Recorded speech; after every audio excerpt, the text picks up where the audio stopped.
Hi, Congressman Tracy Mann coming to you today from our nation's capital. In the last Mann Minute, I was eager to spend time back in the district and listen to what issues Kansans are concerned about. I love being home. Here are some highlights from my visits across the Big First and an update on what's currently happening in Washington, D.C.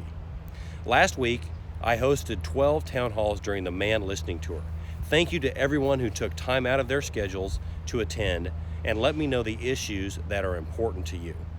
There are many issues facing our country right now, like President Biden's bad budget, filled with radical, progressive ideas such as $174 billion on subsidies to the electric car market and $40 billion to retrain employees who lost their jobs after he blocked the Keystone Pipeline.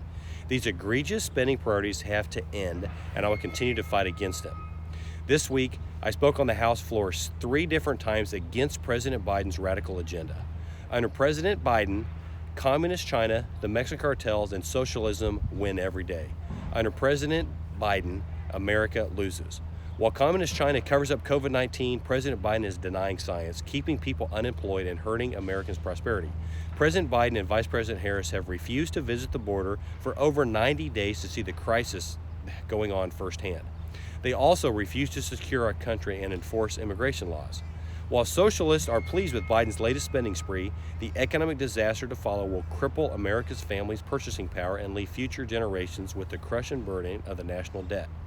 Under President Biden's policies, America loses. Kansans are concerned about the labor shortage and rising inflation from this out-of-control government spending. I am too. President Biden is crushing small businesses and hardworking American families by incentivizing Americans to stay at home and not go back to work. Biden's massive government spending is making everyday items more expensive for Americans.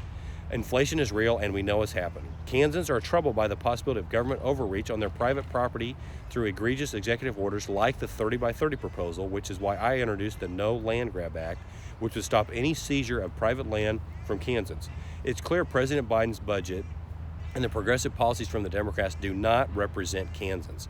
I will continue fighting every day against this radical agenda and stand for Kansas conservative values here in Washington, D.C. Earlier this month, I spoke on the House floor about the recent action to list the lesser prairie chicken under the Endangered Species Protection Act. I joined my colleagues in signing a letter to the U.S. Department of Interior Secretary asking her to stop the listing. This is yet another federal overreach that will disrupt farmers and ranchers and disregard substantial voluntary efforts made by Kansans.